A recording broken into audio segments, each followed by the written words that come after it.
Rádio Rio de Janeiro, a emissora da Fraternidade, passa a apresentar Luz na Penumbra, programa que leva ao seu coração a mensagem da doutrina espírita.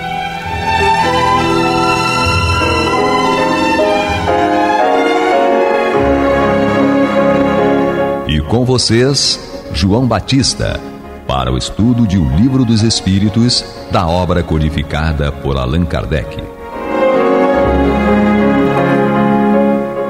A paz do céu nos guarde, nos abençoe. Louvado seja nosso Senhor Jesus Cristo. E que possamos fazer do tempo, esta dádiva que a todos nós é dada de maneira igual, um recurso a mais, para que a nossa caminhada seja cada dia mais firme e consistente na conquista dos valores espirituais que nos levarão à verdadeira felicidade. Hoje temos conosco para o estudo Dario, meu amigo do Teatro Espírita. Olá, queridos ouvintes. Estamos mais uma vez aqui reunidos para um bate-papo sobre o Livro dos Espíritos de Allan Kardec. Temos o nosso doce amigo Leir Storti. Queridos amigos, recomendamos a todos que leiam esta obra, estudem com muito carinho. É a nossa própria realidade e que precisamos conhecer. E sejam felizes. Né? E temos Marcelo Aranda, o vozeirão. Pétalas de luzes e muito amor para todos e todos que nos escutam. E vamos dar início ao estudo com Dario. Tá? Lendo o quarto parágrafo da dissertação número 59. Diz também a Bíblia... Tá, vamos lá. Só esse parágrafo mesmo, né? Tá. Diz também a Bíblia que o mundo foi criado em 6 dias e fixa a época da criação em torno de 4.000 anos antes da era cristã. Antes disso, a Terra não existia. Foi tirada do nada. O texto é formal. E eis que a ciência positiva, a ciência inexorável, vem provar o contrário. A formação do globo está escrita em caracteres irrecusáveis no mundo fóssil. E está provado que os 6 dias da criação indicam outros tantos períodos, cada um, talvez, de muitas centenas de milhares de anos. Isto não é um sistema, uma doutrina, uma opinião isolada. É um fato tão seguro como o movimento da Terra e que a teologia não pode negar-se a admitir, prova evidente do erro a que se está sujeito a cair, quando se tomam ao pé da letra as expressões de uma linguagem quase sempre figurada. Dever-se-á, por isso, concluir que a Bíblia é um erro? Não, mas que os homens se equivocaram ao interpretá-la. E o que você me diz a respeito disso, Dario? Então, fez o mundo em 6 dias, no 7º dia descansou, 4.000 anos antes da era cristã, o mundo foi criado. Bom, isso não existe, porque nós já sabemos que há 4.000 anos atrás já existiam civilizações adiantadas, vide Egito, vide Mesopotâmia, né? E a própria história da Arca de Noé, né? Que foi bem antes desse período, provavelmente, né? Que a gente vê aí no mito da epopeia de Gilgamesh, lá na Mesopotâmia, etc. e tal, que o Caim, após matar o Abel, fugiu e foi para uma terra em que existiam pessoas, né, e casou-se lá. Então essa história de 4.000 anos é mítica, a arqueologia já provou o contrário há muito tempo, por sinal, tá? A gente tem que levar em consideração que a Bíblia foi escrita, né, pelos judeus muito antes de Cristo, né? Então, o conhecimento daquela época não chega aos pés do nosso conhecimento científico atual. Eu acho interessante uma coisa. Você falou a respeito do épico de Gilgamesh. Isso aí está citado naquele livro, A Bíblia Tinha Razão, do Werner Keller. E ele mostra categoricamente uma coisa. Este tempo relatado aqui é realmente fictício, é uma questão de interpretação. Mas se nós interpretarmos que os dias de Deus podem ser contados como eras, aí bate uma compatibilidade, né? A era proterozoica, a era paleozoica, a era mesozoica e a era cenozoica, as 4 eras aonde houve vida. E o período anterior a isso? Mais ou menos quase 3 bilhões de anos. Isso. Em que o planeta não era habitado. Então, gente, a gente tem que compreender que pode-se dizer que são os 2 dias anteriores à vida, digamos assim, material na Terra. Já que nenhum planeta é criado sem finalidade, né? É muito interessante. Eu gosto muito de pensar, às vezes eu converso com as pessoas, de imaginar que aqueles escrivãos, né, os escribas, que sistematizavam essas informações, eles não tinham conhecimento da ciência que a gente tem conhecimento hoje. Eles tinham conhecimento dos conhecimentos da época.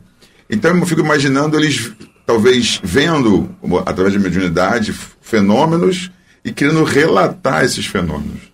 Então, para facilitar o nosso entendimento, eles estabeleceram o que eles tinham em mão, que eram os dias, né? A noite e o dia. E aí, com isso, você vai estar descrevendo esses acontecimentos geológicos, né?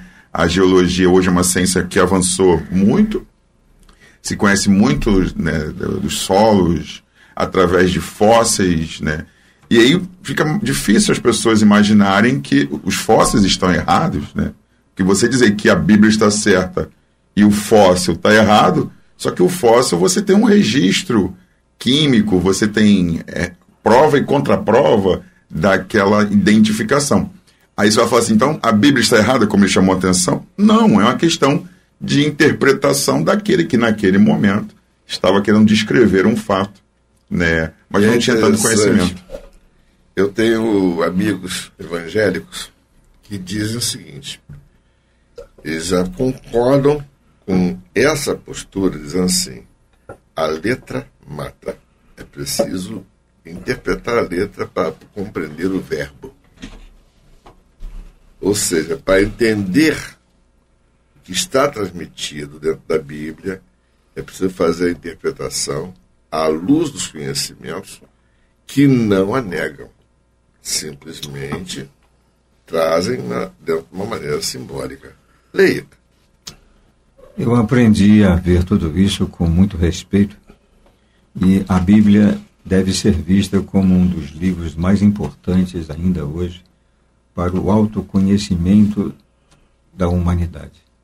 Como vocês disseram, somos nós os próprios espíritos do passado antigo, estamos presentes nessa vasta cultura atual e as expressões que eles possuíam eram nos limites da evolução deles. Os que detinham mais conhecimento eram os sacerdotes, alguns outros. Então, a massa popular não tinha visão disso. A ignorância, a falta de cultura, o analfabetismo era algo que hoje chamamos de absurdo, mas era natural e simples, dado o início de todo o movimento cultural. Então, eu concordo com vocês, tudo foi visto, foi entendido, foi escrito nos limites culturais daquela época. E pode até pensarmos em que na travessia dessas fronteiras culturais, até o número que aqui está, 4.000 anos, possa até haver um pequeno equívoco de interpretação, porque, de outra maneira, os mesmos espíritos daquela época, através dos renascimentos, chegamos hoje a um vasto avanço cultural. E isso não para aqui. Cada vez mais a inteligência espiritual se amplia para novos conhecimentos, novas descobertas. Eu acrescento um detalhe que me chamou a atenção. A atual doutrina que nós possuímos hoje como um tesouro em nossas mãos, ela está sendo organizada e escrita por espíritos muito antigos na Terra. Essas criaturas viveram aquelas épocas.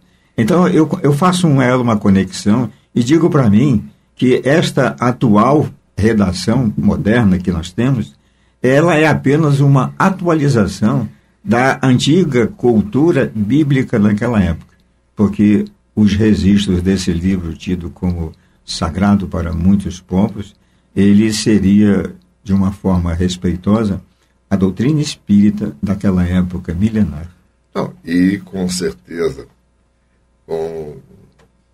pode dizer assim, continua sagrado. A Bíblia continua sagrada. Continua sendo a palavra. Como dizem os nossos irmãos evangélicos, é a palavra de Deus? É a palavra de Deus. Sim. Agora, é lógico, nós estamos agora fazendo uma nova interpretação. À luz dos conhecimentos que nós temos hoje. À luz dos conhecimentos que nós temos hoje. E é interessante observar o seguinte: quando Lutero colocou as 95 teses dele, em 1517, na porta da igreja da cidade onde ele vivia, ele defendia a tese da interpretação dos textos do Evangelho por todos. E pode-se dizer que o luteranismo foi o fulcro de um processo de alfabetização da Europa que pode-se dizer que 200 anos depois, quando o Frederico o Grande da Prússia tomou o poder, ele seguiu exatamente esse processo. Em 1714, ele estabeleceu a escola pública como paradigma. E foi exatamente a educação que alavancou a Prússia e a Alemanha e tornou aquele país uma verdadeira potência. Então, a gente fala, mas o que isso tem a ver com a doutrina espírita? Muito simples. Tudo. O primeiro livro impresso da humanidade foi a Bíblia. Nós não podemos nos negar a admitir o valor desta obra. E não é à toa que é o livro mais vendido da humanidade. O negócio é esse. Não é? E do conhecimento de toda a humanidade. Exatamente. Cada um, cada povo, cada nação tem a sua Bíblia escrita do seu jeito, com as suas palavras, falam de forma diferente. Alguns escrevem por desenhos, mas ali está a essência espiritual que a humanidade precisa conhecer. E graças a Deus, esses mesmos companheiros do passado retornam a esse momento cultural para abrir cada vez mais tudo isso. Eu me sinto parte integrante disso. Hoje eu tenho certas revelações das minhas passagens por tempos anteriores. Então eu me sinto grato pela oportunidade de hoje ter na mão essas obras maravilhosas. E olha, na minha casa eu conjugo muito do que eu tenho aqui e abro lá a minha Bíblia lá para ver lá os conceitos do Novo e do Velho Testamento para poder fechar essa cultura moderna. A interpretação é muito importante, né? Já pensou o papo do Nicodemos com Jesus? Não é? Mas ele teve esse papo com o Nicodemos porque o Nicodemos era um cara que poderia ouvir o que ele falou, o que ele disse. Ele teve entendimento. Se fosse um outro fariseu lá... Bom, vale um acréscimo, se permitir, no livro de Amélia Rodrigues, relatando essa conversa, esse diálogo entre os dois. Ela diz naquele momento em que os dois se encontraram, que o Senhor olhou para aquele jovem senador. Ele ficou emocionado porque ele viu naquele jovem o antigo discípulo e missionário dele de outras missões anteriores que viera cumprir na terra e que agora estava diante dele, dando mais um passo para que a verdade se estabelecesse. E depois viria seu codificador da doutrina espírita. Esse não era qualquer espírito, esse senador.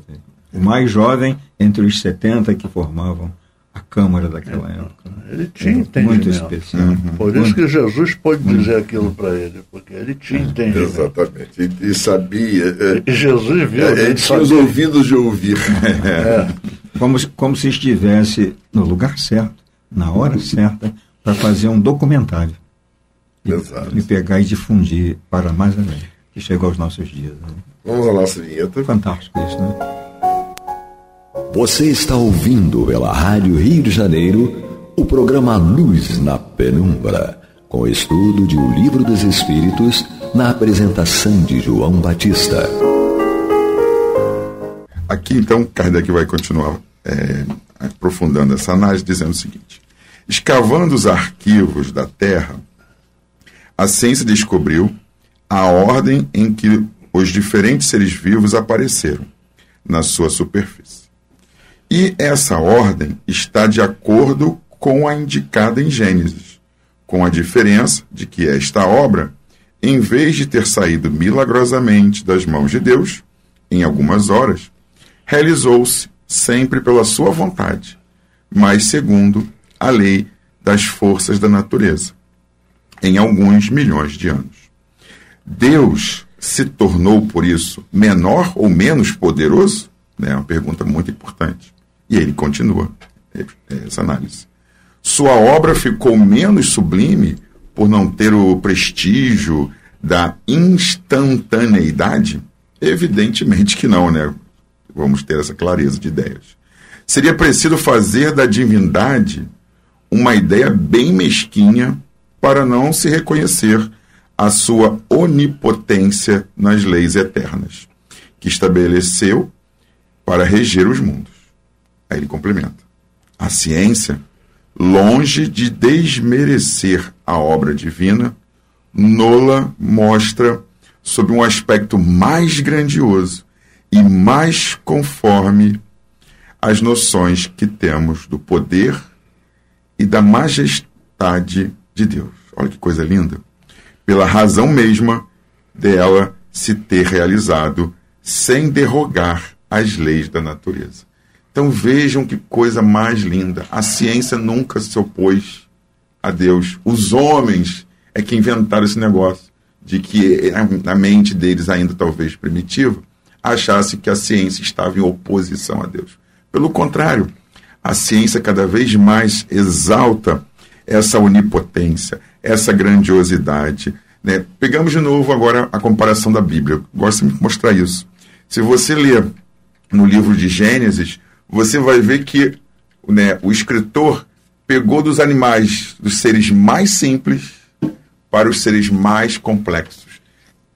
E a ciência fez o quê? A mesma coisa, só que mostrando por detalhes. Enquanto na obra da Gênese o escritor teve que ser assim sucinto, eu sempre falo isso para aqueles que me escutam, os cientistas não, foram extremamente detalhistas.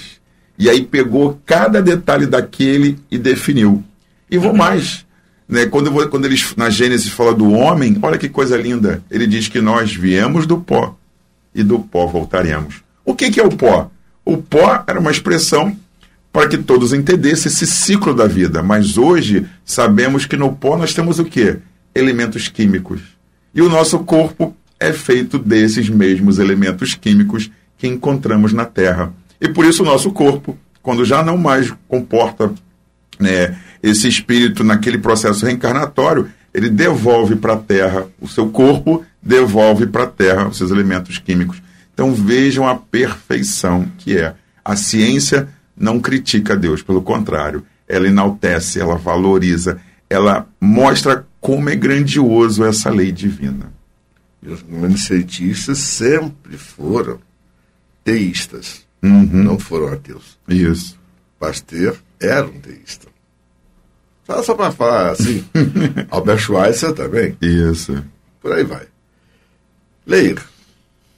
Isso tudo enaltece cada vez mais a existência e o poder do amor de nosso Pai Supremo, né? Estamos vendo hoje o que esses amigos mais adiantados chamam de automatismo da lei. Um plano divino que só uma mente suprema poderia estabelecer, que não previu, essa inteligência não previu o imediatismo, a instantaneidade. Ele previu, ele planejou na graduação do tempo, que a essência que ele criou no cosmos sideral, lá num espaço ainda impossível para os nossos limites mentais, aquele filho que ele criou lá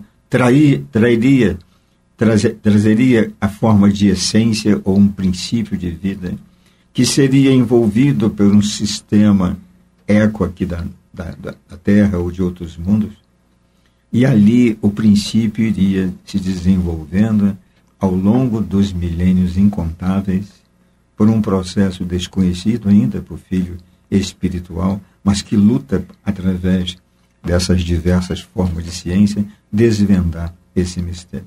Aí chegamos lá no início do Livro dos Espíritos. Vocês vão lembrar aquelas questões de 1 a 18, principalmente a 18, quando o professor pergunta se um dia será dado ao homem conhecer assim os mistérios da divindade. Somente à medida que o espírito ele se desvincular do poder da matéria sobre ele e se esclarecer e se iluminar, ele mais se aproxima de Deus.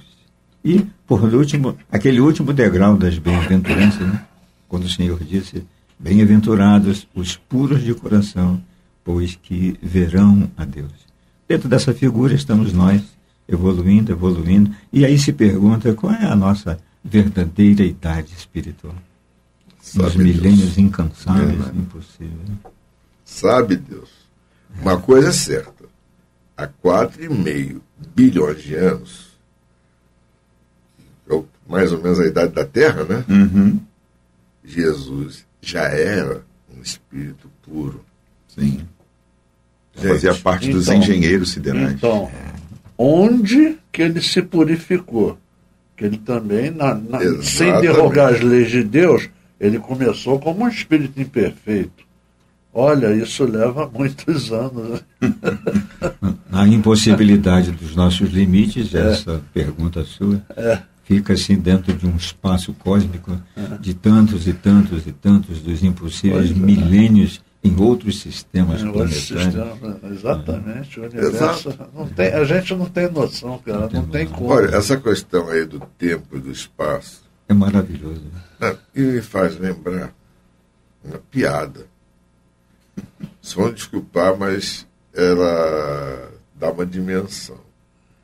Consta que um determinado sujeito conseguiu chegar até próximo de Deus. Tá? Só que aí, no caso, a piada, digamos assim, a antropomorfiza a Deus, digamos assim, né? E aí, esse homem chega diante de Deus e diz assim: Senhor, para o Senhor, 1 bilhão de anos não é nada. É só um instantinho. Sim, é interessante. Que fabulosa essa dimensão do tempo, né? Ainda bem que você está reconhecendo isso, está aprendendo isso, né? Já em contrapartida, valores materiais, né? Muito grandes, também não são nada, não são nada. Então, senhor, você poderia dar um jeito de me arranjar $1 bilhão? Aí então, não é nada. Espera um minutinho. Espera um instantinho.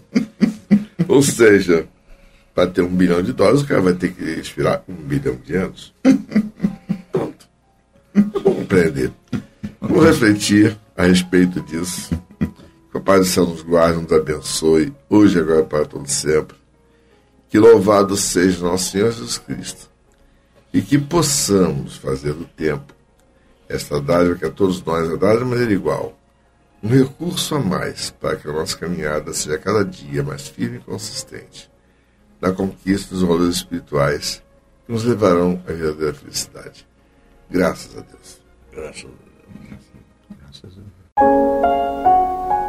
Você está ouvindo o programa Luz na Penumbra.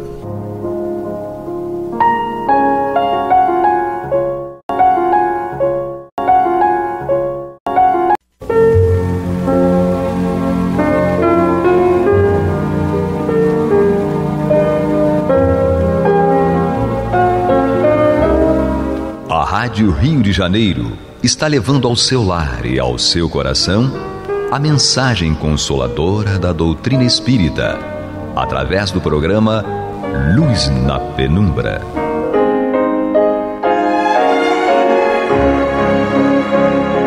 E com vocês, Antônio de Pádua Barbosa, para comentar o Evangelho segundo o Espiritismo, da obra codificada por Allan Kardec.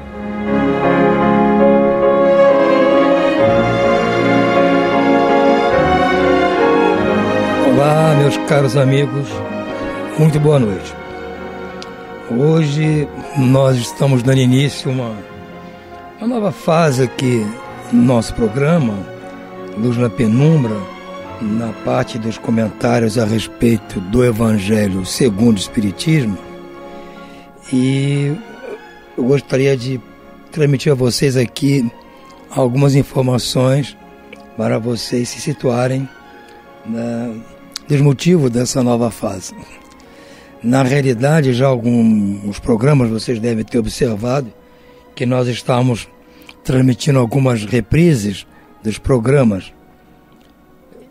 O motivo pelo qual seria que a Marta Batista precisou se afastar um pouco para fazer um pequeno tratamento de saúde, do qual ela já se recuperou, está bem, mas ela achou por bem, até porque ela ainda ficou com alguma dificuldade para se deslocar de um lugar ao outro, e achou por bem não mais continuar participando aqui Luz da Penumbra, porque este programa é gravado em um determinado estúdio que tem pequenos degraus, e isso para ela seria um pouco dificultoso de ter acesso. Ela vai continuar aqui na rádio como conselheira e também com o programa das segundas-feiras, o Falando de Espiritismo, que é feito em outro estúdio. Mas neste aqui, para nossa tristeza, depois de um trabalho que dela e eu, por mais de 15 anos, nós estamos aqui, acredito que desde 2006 para 2007, eu não tenho de cabeça aqui quando foi logo após a minha mãe ter se afastado. Nós estamos aqui, trabalhando juntos nesse tempo todo. Vocês que não acompanhavam no passado, muito longinho com o programa, nem devem saber disso, né? Mas realmente nós começamos nessa época. E temos vindo aqui esse tempo todo. Achamos que estamos fazendo uma dupla boa aqui, pelo menos a resposta que vocês têm dado para nós sempre foi muito boa. Mas aconteceu esses infortúnios, esses imprevistos, e ela precisou se afastar.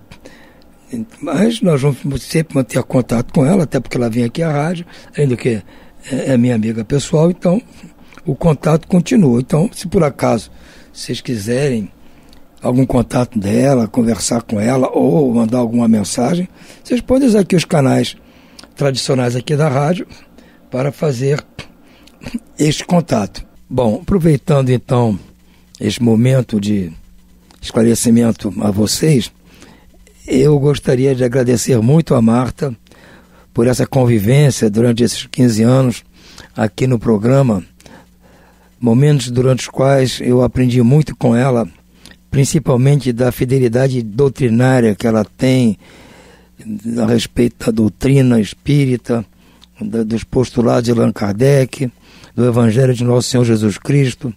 Então eu aprendi muito com ela a respeito disso, né? Não só os conhecimentos dos temas especificamente, mas principalmente do modo de encarar e divulgar a nossa amada doutrina.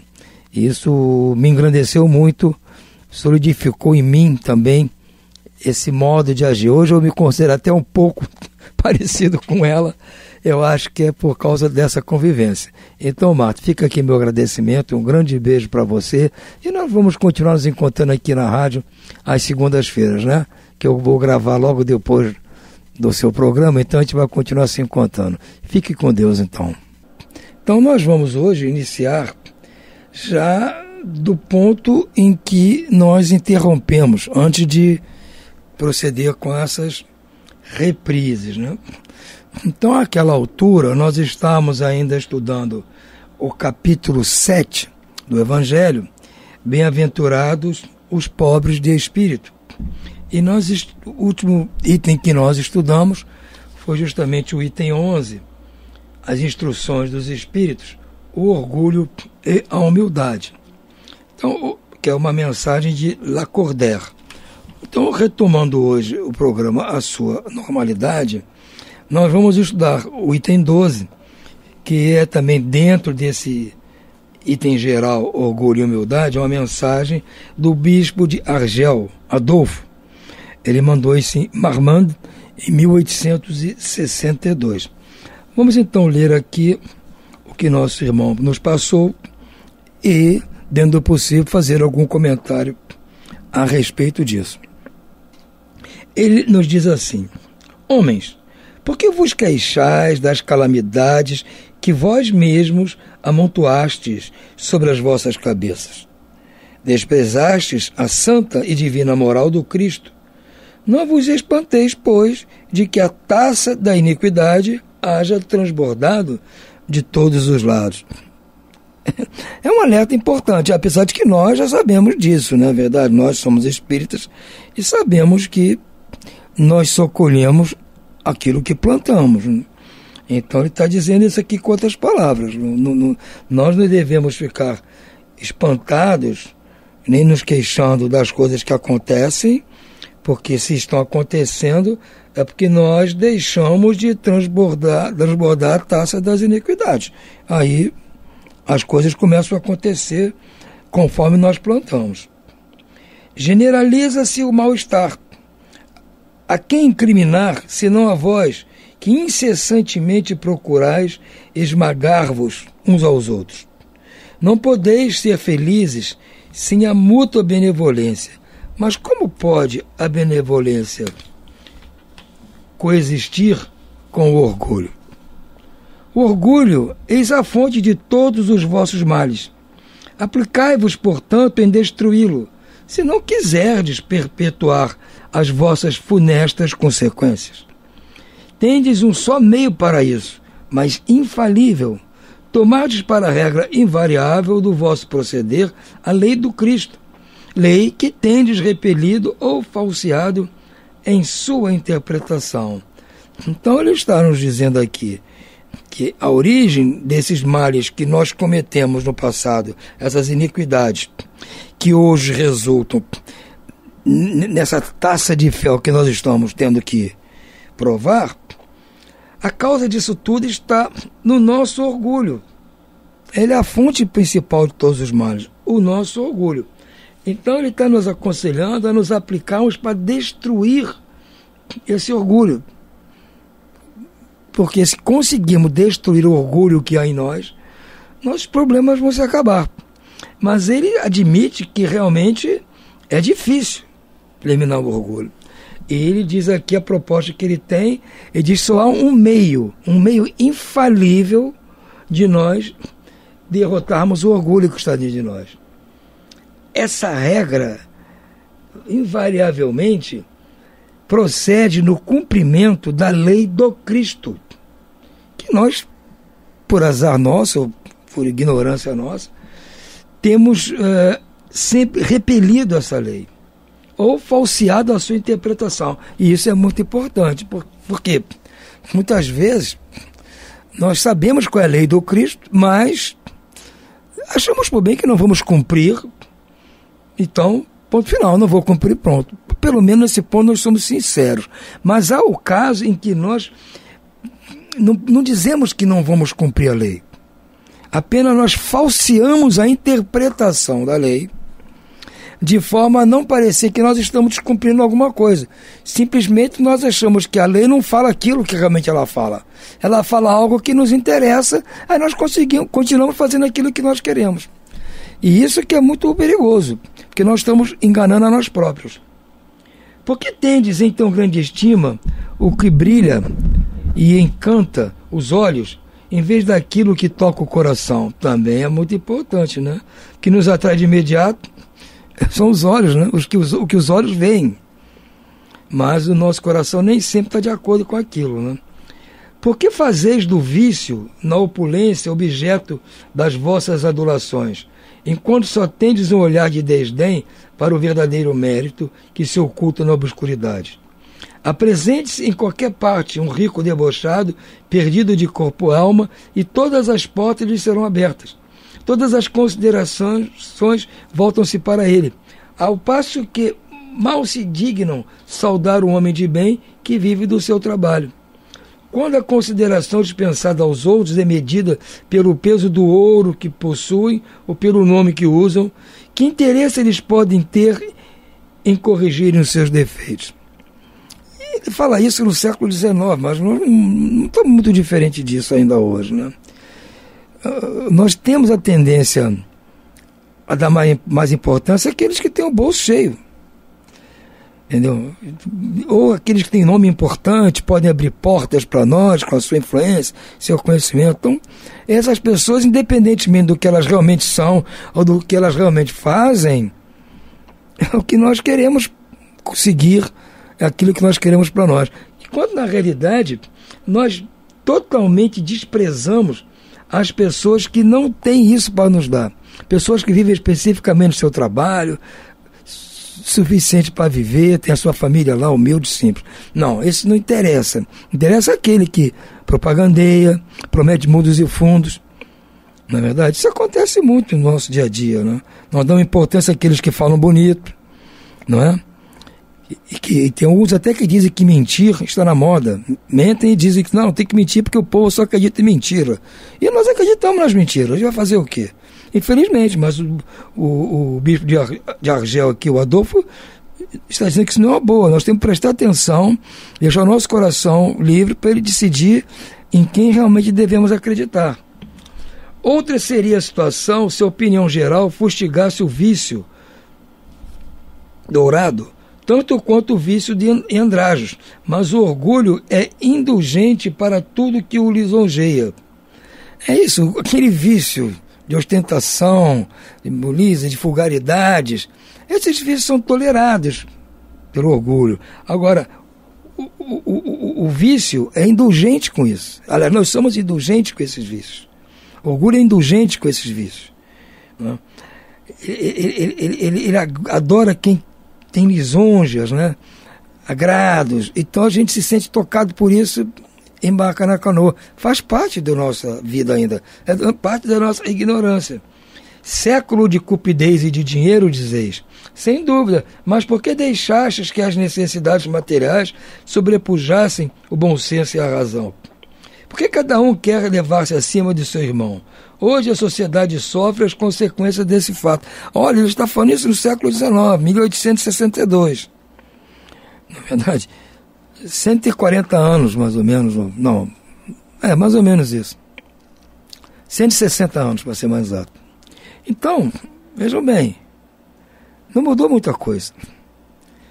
Nós queremos ouvir aquela melodia, aquele canto que agrada ao nosso ouvido, aquele que agrada aos nossos olhos. Nós não vamos fundo nas propostas para ver o que realmente interessa, o que realmente é bom para nós ou não. Depois reclamamos quando as coisas ficam complicadas, mas somos nós que plantamos, nós que escolhemos. Não esqueçais que tal estado de coisas é sempre um sinal de decadência moral. Olha, ele está falando em 1862, parece que está falando de hoje. Quando o orgulho chega ao extremo, tem-se o indício de queda próxima, porque Deus sempre castiga os soberbos. Tomara. Se por vezes deixa de que subam, é para lhes dar tempo à reflexão e a que se emendem, sob os golpes de vez em quando, lhe desfere o orgulho para os advertir. Essa história é antiga.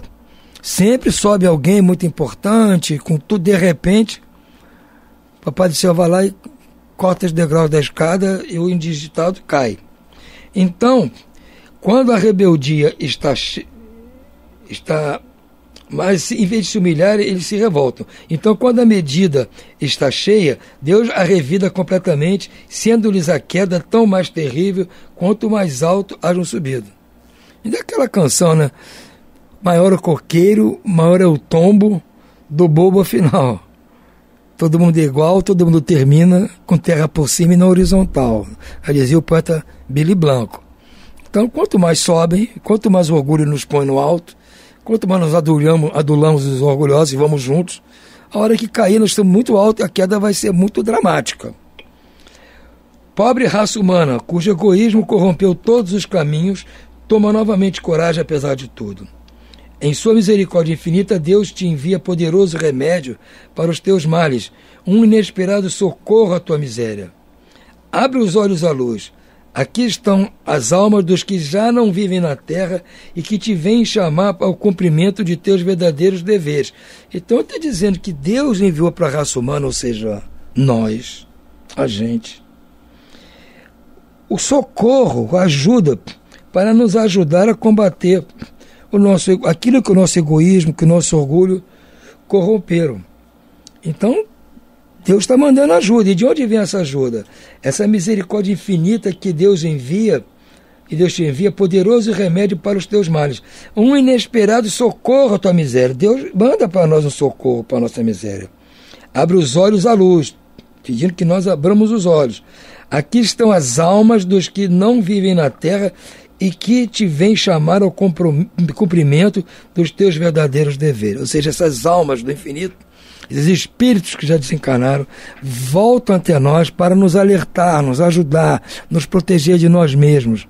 Eles estão aí o tempo todo, não só esses que trabalharam com Kardec na confecção desta obra, mas esses que estão aí o tempo todo, em todos os lugares, tentando nos alertar, nos ajudar para que cumpramos as máximas do Cristo. Um deles é o próprio aqui Adolfo, esse bispo de Alger, e está aqui com essa intenção de nos alertar, nos chamar a atenção para isso. É claro que nenhum de nós aqui vai de imediato vestir a carapuça. Faz parte. Mas à medida que nós vamos vestindo a carapuça, vamos realmente admitindo que é o nosso orgulho, nosso egoísmo, que é a causa, que são a causa de todos os nossos males, que nós nos deixamos enganar pela aquela visão primeira que nos enche os olhos, que nos excita o orgulho, que nós começamos a observar quantas vezes nós embarcamos numa canoa furada por causa disso, já é o primeiro passo para que a gente possa reverter esse quadro. É claro que isso não vai ser da noite para o dia. Nós não vamos reverter esse quadro da noite para o dia. Há muitas coisas em jogo que nós complicamos tudo, tecemos uma trama muito complicada para nós mesmos. Não vai ser fácil desmanchar isso. Mas temos que começar, primeiro admitindo. E quando pegamos um ponto em nós que está sendo excitado pelo nosso orgulho, nós devemos refletir e ver, peraí, isso não vai dar certo. Vamos fazer um contraponto aqui com a realidade. Vamos tirar meu orgulho do processo. Aí nós vamos começar a ver as coisas com mais clareza, até porque esses espíritos que o Adolfo diz aqui, que Deus envia em nosso socorro, eles vão nos ajudar nisso. No momento que eles sentirem que nós estamos dispostos a rever tudo isso, né, dar uma baixa nesse orgulho, nesse egoísmo, eles vão nos incentivar a afastar de nós pensamentos que possam atrapalhar essa nossa remissão. Então, esse alerta dele é extremamente importante por isso. Ele não está nos condenando aqui, nem nos acusando de nada, está nos alertando e está contando aqui, assim, está descrevendo exatamente o nosso quadro. Ele não está falando de um outro personagem lá, não sei de onde, que é assim. Não. Se nós tivermos um pouco de bom senso, vamos olhar no espelho e vamos ver que nós estamos enquadrados aqui tranquilamente. Não só, mas eu não faço isso, eu não sou orgulhoso. Não é orgulhoso, talvez numa macro escala, numa escala muito grande. A gente pode se sentir até acanhado, mas nas pequenas coisinhas, entendeu? Naqueles que nós julgamos que são um pouco inferiores a nós, em qualquer aspecto que seja, ou intelectual, ou moral, comportamental, não importa. Se achamos que aquele indivíduo é um pouquinho inferior, aí mesmo que o nosso orgulho extravasa. Porque nós assim, ou nós olhamos muito de cima para baixo, excitando o nosso orgulho, ou nós olhamos de baixo para cima, excitando a nossa bajulação. Nós só funcionamos no sentido sul-norte, norte-sul. Estamos só nesse eixo. Olhamos para baixo, vemos quem está embaixo de nós, agimos com orgulho. Olhamos para cima, vemos quem está em cima, olhamos com bajulação. Esse é o nosso eixo. O que Jesus pede é que nós estendamos os nossos eixos, nossos pensamentos, nosso comportamento na horizontal, leste-oeste. Porque na realidade somos todos estamos no mesmo paralelo. Todos estamos na mesma latitude.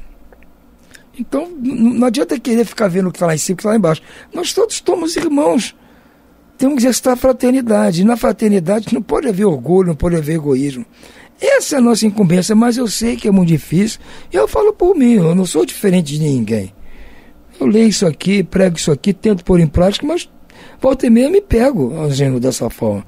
E quando eu descubro que estou agindo assim, não consigo, que realmente eu tento fazer, é reverter o processo e tentar afastar de mim esse pensamento, esse tipo de comportamento. Mas se eu não for vigilante, se eu não ficar vigiando, volta tudo. E ainda são séculos e mais séculos agindo de uma forma. Nessa vida agora que eu tive contato com esses ensinamentos, eu aprendi isso, mas uma coisa é você aprender na teoria, a gente concorda com o que está aí, está plenamente de acordo, mas na hora de pôr em prática, há tantas coisas envolvidas que as coisas tornam-se complicadas. E aí nós temos que pedir ajuda a esses espíritos enviados de Deus para nos auxiliar, que estão aqui expostos o tempo todo, a nos ajudar. Não podemos ter vergonha, deixar o orgulho de lado e pedir ajuda. É o que nos cabe aqui, gente. Não há alternativa. Dir-te-ão que no além, maior é aquele que haja sido o mais humilde entre os pequenos deste mundo. Que aquele que mais amou seus irmãos será também o mais amado no céu. Que os poderosos da terra que abusaram da sua autoridade, ver-se-ão obrigados a obedecer aos servos, que finalmente a caridade e a humildade, irmãs que andam sempre de mãos dadas, são os títulos mais eficazes para se obter graça diante do Eterno. Isso aí, esse finalzinho aqui realmente é o conselho certo, é a verdade. Que Jesus disse isso, que aquele que se exaltasse seria humilhado, aquele que se humilhasse seria exaltado. E o maior no reino dos céus seria aquele que foi menor aqui na terra. Não, que nós procurássemos amelhar tesouros no céu e não na terra, onde as traças e a ferrugem consomem e os ladrões roubam. Então, são ensinamentos do Cristo. Se nós confiamos no Cristo, nós temos que tentar seguir esses conselhos. Eu sei que é difícil, mas nós temos que tentar seguir esses conselhos. Porque com certeza é a verdade, porque nós não precisa nem esperar no céu, ir para o céu para colher as coisas, gente. Ainda nesta vida, não precisa nem em outra encarnação, não. Nesta própria encarnação, nesta própria vida, nós vamos colher exatamente o que plantamos. Se plantamos orgulho, egoísmo, vamos colher a resposta nesse tom. Se plantarmos caridade, humildade, fraternidade, vamos colher ainda nesta vida esses louros. Não pense que vai ser só quando eu for para a espiritualidade que eu vou colher. Não, nós vamos colher aqui. Claro que se não houver tempo suficiente ou as circunstâncias não o permitirem, nós vamos ter que vir em outra vida aqui, dar cumprimento às coisas boas e às coisas não boas. Mas, geralmente, nós colhemos nessa própria encarnação, sem dúvida alguma. Então, esse conselho é aos mais jovens. As pessoas velhas como eu, com certeza, vão colher o que plantam em outras. Já estamos dando lá nem tempo para nós. Mas os mais jovens, tenho certeza que o que plantarem agora vão colher ainda nesta vida. Até porque hoje as pessoas vivem muito mais que antigamente. Então, a tendência é colher ainda nesta vida o resultado do nosso orgulho, da nossa vaidade, do nosso egoísmo, bem como também da nossa caridade, da humildade, da fraternidade, solidariedade, tolerância, indulgência, etc, etc, etc. Então cabe a nós escolhermos que caminho nós vamos seguir. Então, pessoal, para o dia de hoje, na reestreia do nosso programa, é o que tínhamos para vocês. Vamos ficando por aqui, desejando a vocês votos de muito boa noite e muita paz.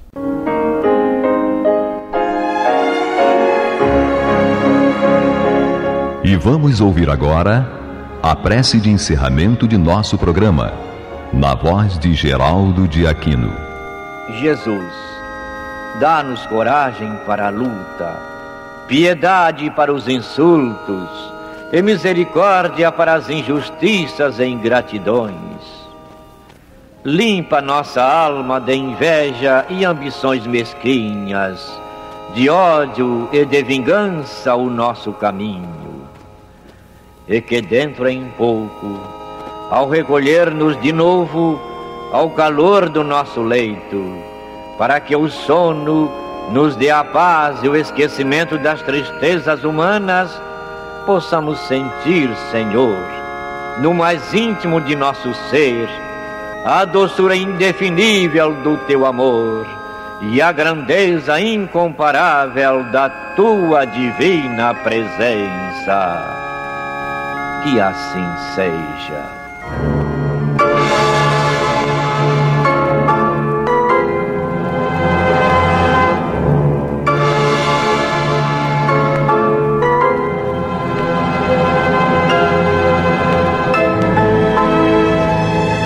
Acabamos de apresentar o programa Luz na Penumbra, que voltará a ser apresentado amanhã às 21 horas nesta emissora.